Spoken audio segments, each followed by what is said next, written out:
룻은 모압 여인입니다. 모압 여인이니까 이방인입니다. 이방인인데 아주 젊은 여인인데 과부가 되었습니다. 남편이 일찍 죽었어요. 시어머니를 따라서 시어머니 고향으로 왔습니다. 베들레헴이에요. 그런데 이 룻에게는 재산 없었습니다. 자녀도 없었습니다. 베들레헴에서 룻은 이방인이었기 때문에 낯선 존재입니다. 룻은 바로 이러한 모습이죠. 그럼 베들레헴에 와서 잘 살았나? 아니에요. 매일매일 밭에 나가서 추수하면서 떨어진 그러한 이삭들이 있어요. 그걸 주워서 그것으로 먹고 사는 겁니다. 그것으로 시어머니를 살리고 또 자기가 사는 그러한 노동하는 여인이기도 하였습니다. 그 당시 사회 입장으로 본다면 이 룻은 여러 가지 면에서 아주 취약 계층이었어요. 신분으로도 그렇고 재물로도 그렇고 사회적 위치로도 그렇고 모든 것이 이 룻에게는 취약한 것뿐이었습니다. 함께 고향으로 돌아왔던 나오미 시어머니 역시 남편이 일찍 죽어서 과부가 되었어요.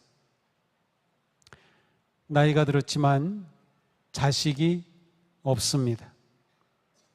같이 과부가 된 룻을 데리고 고향으로 온 여인이었어요. 모압으로 이민 가기 전까지는 남편 이름으로 땅도 있었고 그래도 뭔가 있었는데 10년이 넘으면서 다 주인이 바뀌었어요. 나오미에게도 아무런 경제적 근거가 될 터전이 없었던 거죠. 자, 이렇게 룻과 나오미는 그 당시 사회를 본다면 주변에 있었던 사람, 소외된 사람이었습니다. 그 당시 사회 중심부에는 누가 있었을까요? 왕이라든지 정치가, 또 제사장, 또 군인, 이런 사람들이 사회의 중심에 있었어요.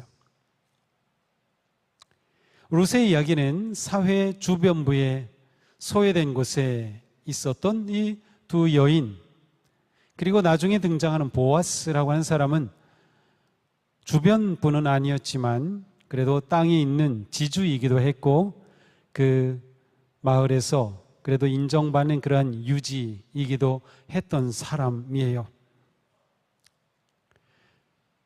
바로 이들을 통해서 하나님께서 일하시는 모습을 룻기를 보여주고 있습니다. 이렇게 소외된 주변부에 있던 이 작은 사람들, 이들의 삶, 이들의 선택을 통해 하나님께서는 다윗의 계보를 준비하고 계셨어요. 다윗의 계보라고 하는 것은 곧 예수 그리스도의 계보입니다. 그래서 룻은 베들레헴 공동체에 들어와서 이방인 여인으로 겨우겨우 받아들여졌지만 나중에 그는 구약에 나오는 라헬, 레아, 다말과 같은 사람과 함께 다윗 계보의 족보의 이름이 오릅니다. 마태복음에서 예수님의 계보를 말하는 곳에도 바로 이 룻이 등장하는 거죠. 주변부에 있던 소외되었던 그들이 하나님의 역사의 중심으로 옮겨진 것을 우리는 보게 되는 거죠. 이것은 하나님 나라의 방식이기도 합니다. 원래 이집트의 노예들이었던 히브리인들을 하나님께서는 불러내어 하나님의 백성으로 삼으셨어요. 그저 양치기에 불과했던 다윗을 이스라엘의 최고의 왕으로 세우셨어요.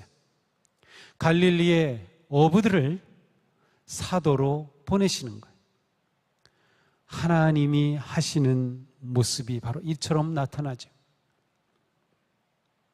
결국 십자가 사건은 골고다 언덕에서 역사의 주변에서 일어난 하나의 사건이었지만 온 인류를 구원하시는 하나님의 거룩한 구원의 중심 사건이 된 거죠. 하나님께서 이렇게 일하시는 모습을 우리는 룻기를 통해서 보게 됩니다. 그러기에 우리는 룻기를 읽으면 읽을수록 우리 주변에 있는 사람들을 보게 됩니다. 중심이 아니라 주변에 있는 사람들을 우리는 어떻게 대하는가 말이죠. 새가족이 우리 교회에 왔을 때, 새가족이 왔으면 당연히 우리 교회 문화에 적응해야 될 그러한 사람, 그러한 손님으로 보는 것이 아니라, 그분이 우리 교회에 옴으로써 우리 교회 공동체가 더욱 새로워지게 될 우리의 소중한 지체다라고 하는 눈으로 볼 수 있는 것. 청년들을 보면서 너희들은 우리 교회의 미래야 하지만 말로만 그렇게 하는 것이 아니라 정말로 청년들의 그 소리에 귀를 기울이며 그들과 함께 해주는 성도들이 되고 교회가 되는 것, 이러한 것들은 모두 하나님이 하시는 방식을 배웠을 때 가능한 일이에요. 그러니까 룻기를 통해 우리는 이러한 것들을 배워가게 되는 것이죠.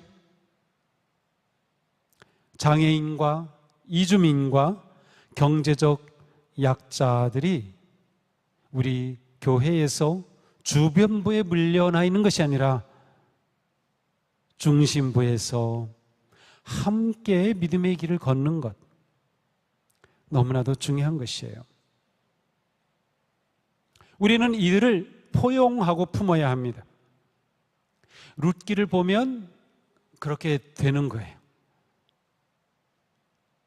포용이라고 하는 것은 다른 사람이 나와 같은 사람이 되게 하는 것이 아니라 나와 그 사람이 다르다는 것을 인정하면서 진실한 관계로 초청하는 것이고, 더 나아가서 당신으로 인해, 나와 다른 당신으로 인해 내가 또한 변화될 수도 있다는 것을 받아들이는 마음이에요. 그러니까 포용이라는 것은 너무도 좋은 거죠. 하나님은 하나님의 나라를, 그리고 교회를 포용의 공동체로 세우신 거예요. 우리는 룻기를 통해서 그러한 사실을 보게 되는 거죠. 자, 베들레헴이 룻을 받아들였을 때 그 베들레헴은 하나님의 놀라운 구원의 역사를 이루어갈 중요한 공동체로 변화될 수 있었어요. 이방인 여인을 받아들였기 때문이죠. 모압 여인, 이방인 여인으로 불렸던 그 룻이 마지막에는 이스라엘의 어머니로 불립니다. 자, 믿음의 공동체는 외부인을, 주변의 사람들을 받아들임으로 인해 자기의 정체성을 잃는 것이 아니라 오히려 하나님의 언약 안에서 진정한 정체성을 찾아가게 되는 거예요. 그래서 교회는 교회 밖에 있었던 새로운 사람들이 계속 들어와야 돼요. 그러지 않으면 교회는 딱 굳어지고 정체되고 생각과 믿음까지도 굳어져서 새롭게 변화되고 열려지는 능력을 잃어버리게 돼요. 우리가 얼마나 이러한 데에 관심을 가지느냐 중요합니다. 자, 우리가 이제 룻기를 계속 볼 텐데요. 앞으로 한 3개월간 보게 될 거예요. 그런데 이 룻기를 보면서 또 매주 룻기를 읽으면서 아니면 룻기를 필사하면서 룻기를 더 깊이 깨닫고 은혜 받기 위해서 알아야 할 것이 있어요. 그것은 룻기를 구성하는 3가지 요소입니다. 자, 지난주에는 4가지 창을 봤어요. 이 4가지 창은 무엇인가 하면, 룻기가 있다고 하면 우리가 룻기를 볼 때 이러한 눈으로 보고 또 이러한 눈으로 보고 하는 그러한 우리가 보는 4가지 종류라고 할 수 있어요. 그런데 룻기를 구성하는 층이 있는데 그것은 3가지 요소. 룻기 자체가 어떠한 요소로 구성되어 있느냐라는 거죠.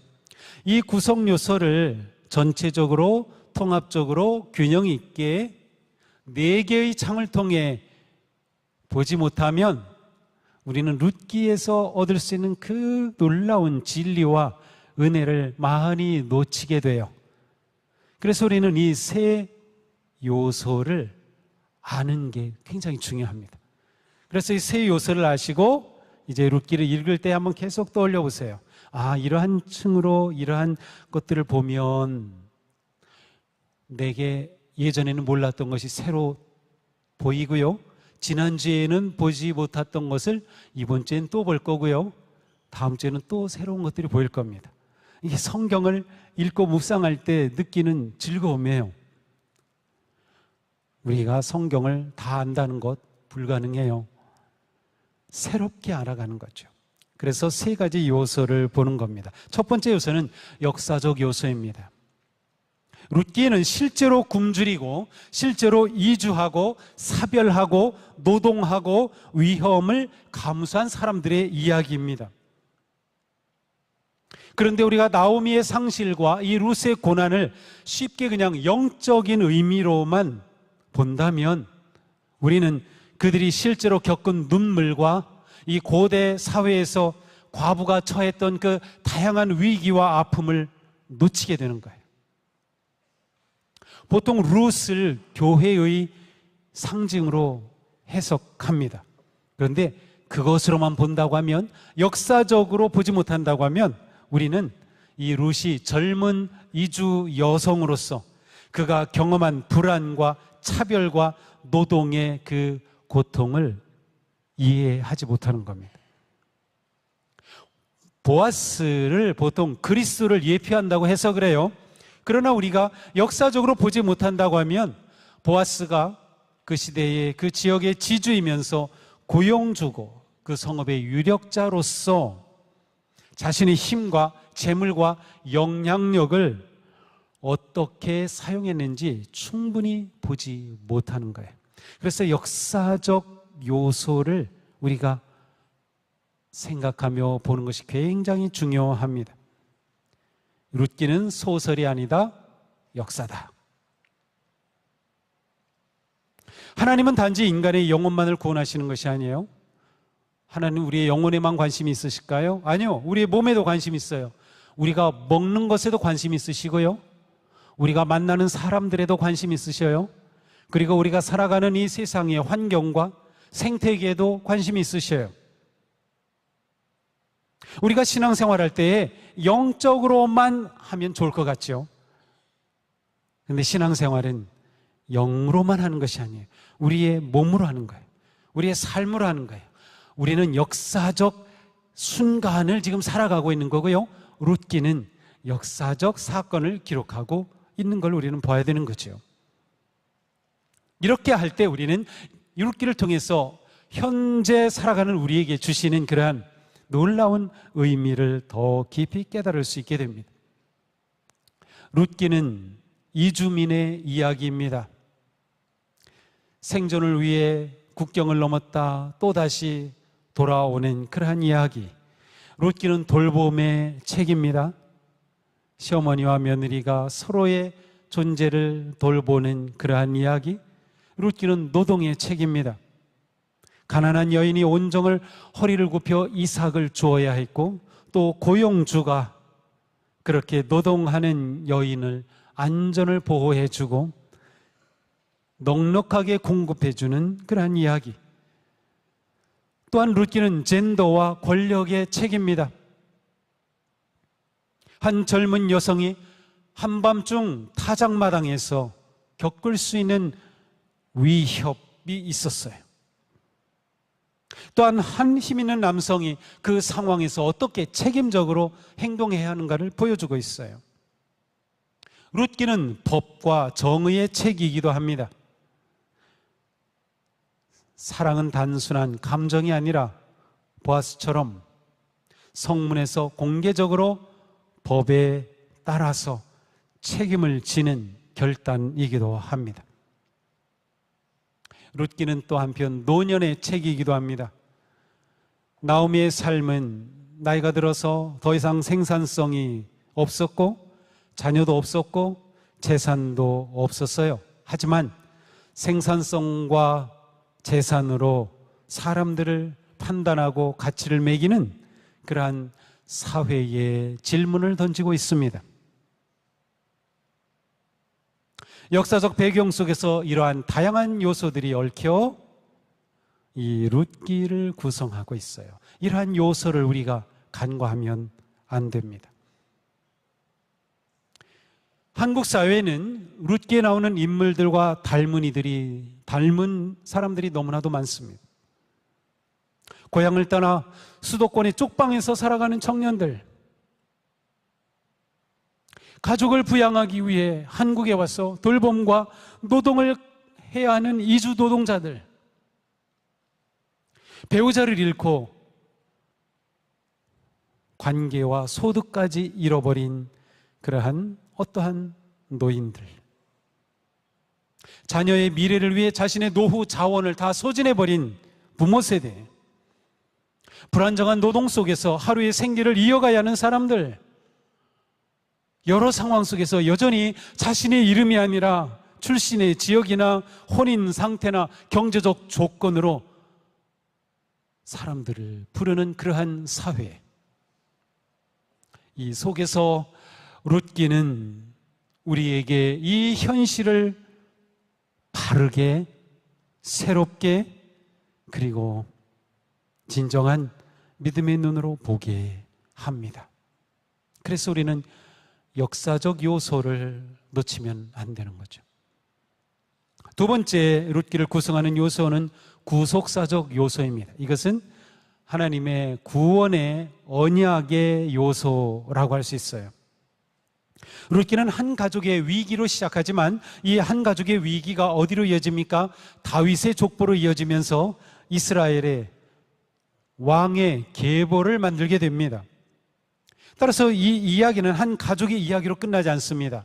한 가족의 이야기가 이스라엘의 역사가 되고 하나님의 구원의 놀라운 역사로 들어오게 되는 것이죠. 그러므로 하나님께서 아브라함에게 모든 민족이 너로 말미암아 복을 받을 것이라는 주신 그 약속은 룻을 통해 지금 이루어지는 것을 우리는 보게 될 것입니다. 언약이 구체적으로 룻을 통해 맺어지는 것이죠. 이방의 여인 룻이 언약 백성 안으로 들어와서 다윗의 조상이 되고 마태복음에서는 그리스도의 계보의 이름을 남기는 것이에요. 하나님께서 원래 이스라엘을 선택하신 것은 그들만 하나님의 복된 백성으로 삼으시는 것이 아니라 아브라함과 약속하셨던 그 약속, 너로 말미암아 모든 민족이 복을 받을 것이다.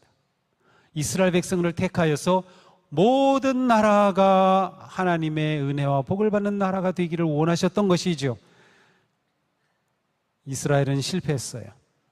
그러나 하나님의 이 놀라운 구원과 언약의 역사는 예수 그리스도를 통해 이루어지죠. 그 역사의 줄기에 룻이 바로 역할을 감당했던 것이죠.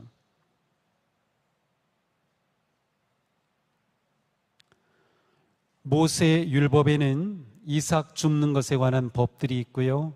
그리고 지난주에 봤던 기업물을 짜 고해에 관한 그런 법들이 있어요.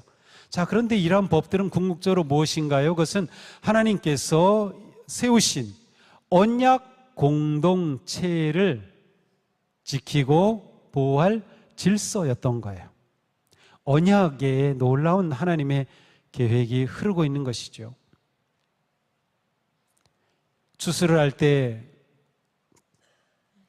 곡식을 다 구덩이까지 전부 다 하지 말고 좀 남겨둬라.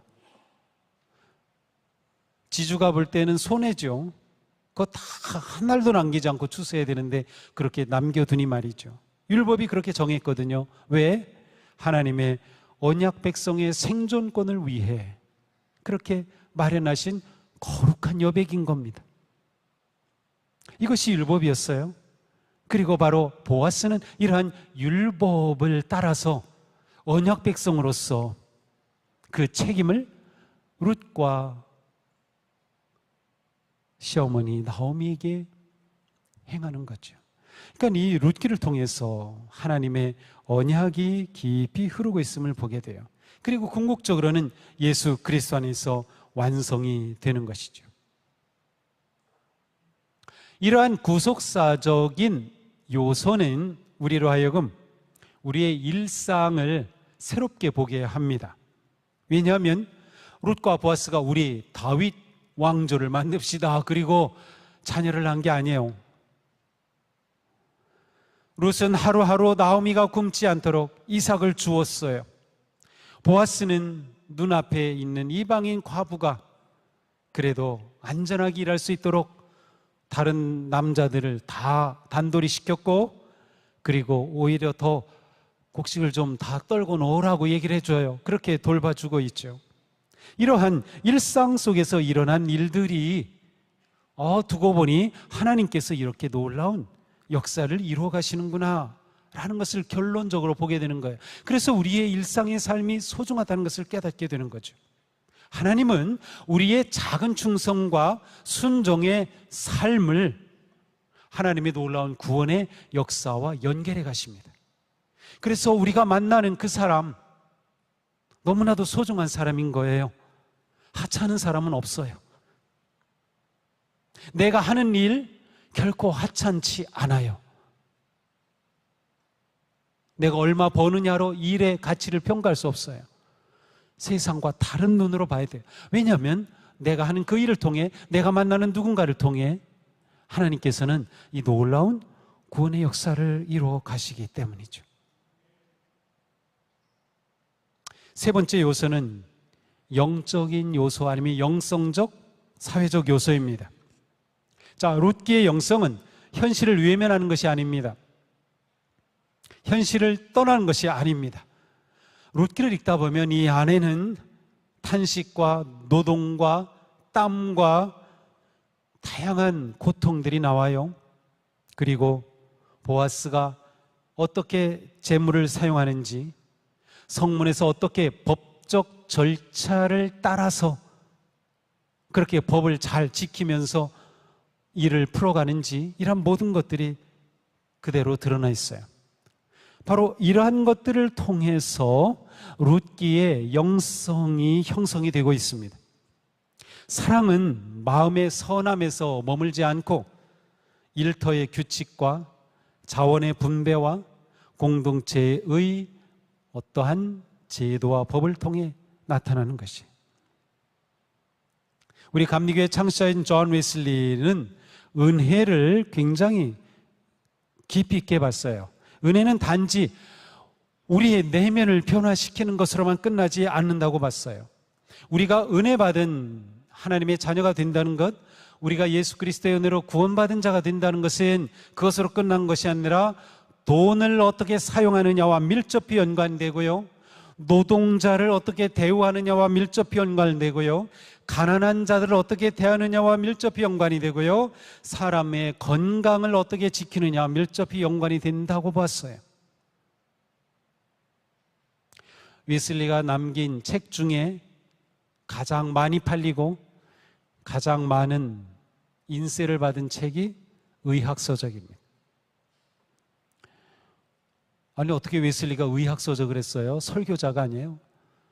웨슬리는 가난한 사람들을 건강을 어떻게 지켜줄까, 어떻게 치료할까 너무나도 고민이 됐어요. 그래서 집에서 약초를 키우면서 한국의 한약처럼 똑같이 약초를 키우면서 그것들을 실험하기도 하고 또 환자들에게 처방하면서 기록을 다 남겼어요. 지금도 가면은 에버스에 가면 약초를 키운 그 텃밭이 뒤에 있어요.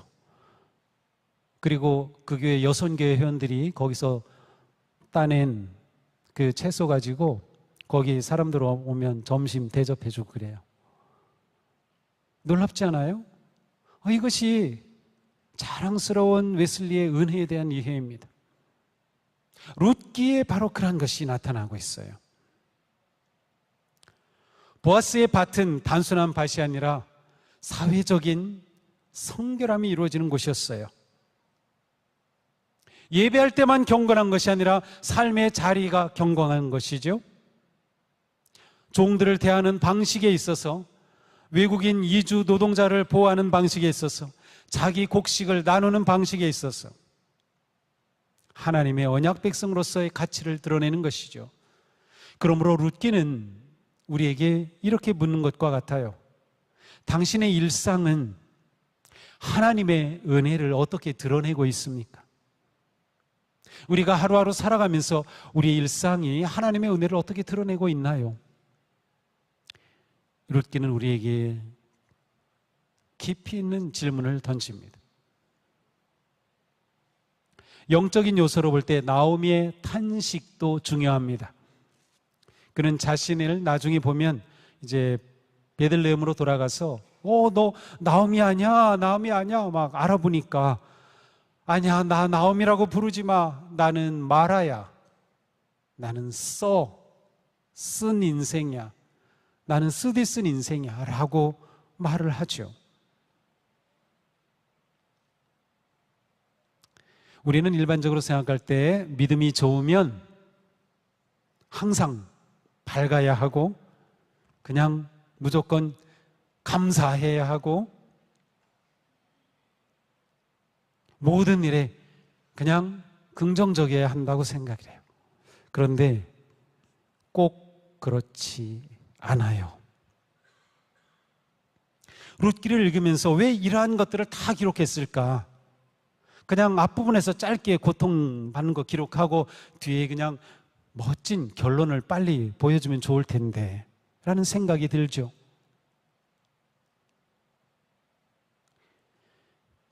그러나 룻기에서는 아픔과 슬픔과 고통과 노동과 땀과 두려움을 그대로 기록합니다. 그거 줄이지 않았어요. 삭제하지 않았어요. 왜 그랬을까요? 탄식은 믿음의 실패가 아니라 하나님과의 관계 안에서 고통을 표현하는 믿음의 형식입니다. 다시 말씀드립니다. 우리의 탄식은 믿음의 실패가 아니라 하나님과의 관계 안에서 내 고통을 표현하는 믿음이 될 수 있어요. 그래서 너무 안으로 꼭 그냥 참고 있지 않는 게 좋아요. 하나님께서 우리에게 너 그거 고통 그냥 참아라 그러지 않으셔요. 드러내는 겁니다. 아픔을 드러내는 거예요. 너무나도 중요한 거예요. 룻이라는 선물이 옆에 있었지만 나오미는 베들레헴에 돌아갔을 때 나 빈손으로 돌아왔어. 아무것도 없었어. 근데 아무것도 없는 게 아니었어요. 하나님께서 룻이라고 하는 최고의 선물을 곁에 줬잖아요. 그런데 이 나오미는 그 고통이 너무나도 심했기 때문에 하나님이 자신에게 주신 룻을 선물로 보지 못했어요. 그것을 하나님의 은혜로 미처 깨닫지 못한 거예요. 그래서 내 인생은 나는 텅 빈 존재야. 나는 아무것도 없어라고 말했던 거죠. 때로 우리는 이러한 단계에 처할 때가 있어요. 아무리 믿음이 좋은 사람이라 하더라도 하나님께서 내 곁에 주신 은혜를 미처 보지 못할 수도 있다. 왜냐하면 상처와 문제와 아픔이 우리의 눈을 좁게 만들기 때문이죠.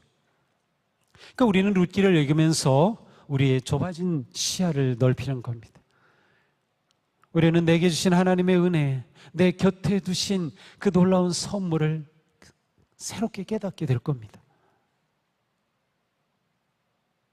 룻기는 우리에게 너무도 아름다운 책이에요.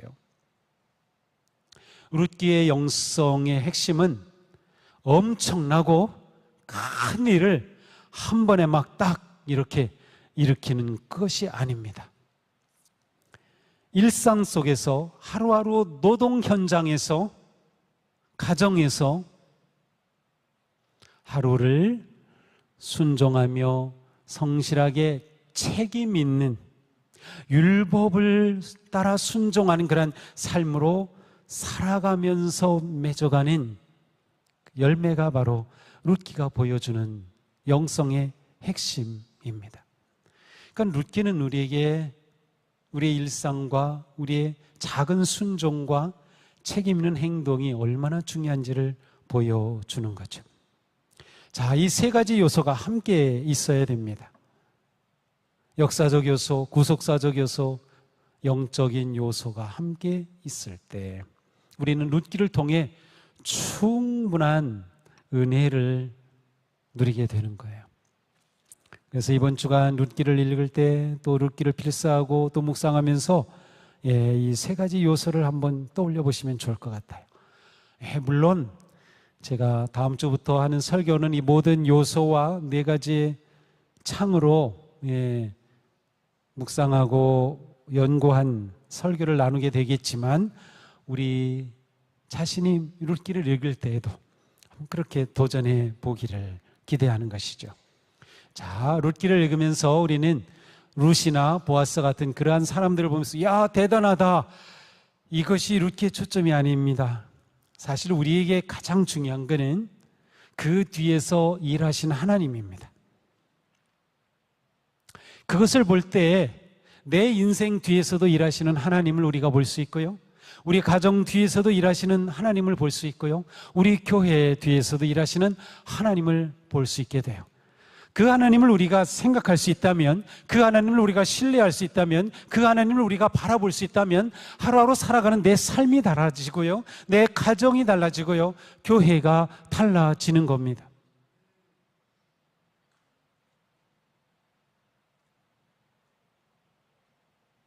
룻기는 우리에게 놀라운 선물을 줄 것입니다. 우리가 마음을 열고 그리고 갈망하고 순종하는 만큼 말이죠. 자, 이제 마지막으로 룻기 설교를 들을 때 또 읽을 때 한 가지만 더 말씀드릴게요. 룻기를 읽으면서 또 설교를 들으면서 여러분 자신을 한 사람에게만 고정하지 마시고 룻기에 나오는 그 모든 사람에게로 자신을 연결해 보기 바랍니다. 아마도 어느 날은 내가 나오미가 될 겁니다. 모든 것을 잃고 하나님께 질문하는 나를 볼 겁니다. 너무 많은 것을 잃어서 지금 내 곁에 있는 은혜조차 보이지 않는 그러한 때, 하나님께서 나를 너무나도 비워버리셨다고 느낄 때,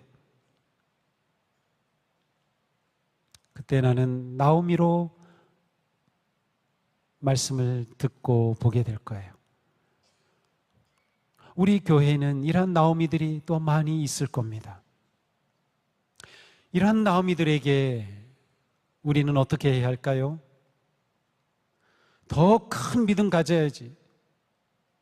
기도 더 열심히 하고 예배 더 열심히 하고 막 이렇게 요청할 수 있어요. 그런데 그것보다 더 중요한 게 뭐냐면 우리 곁에 나오미가 있다면 그냥 나오미 곁에 같이 있어 주세요.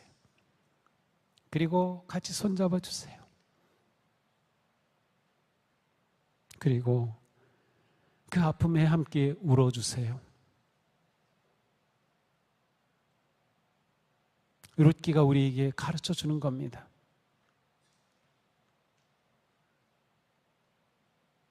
하나님이 룻을 그렇게 대하셨고 나오미를 그렇게 대하셨던 거죠.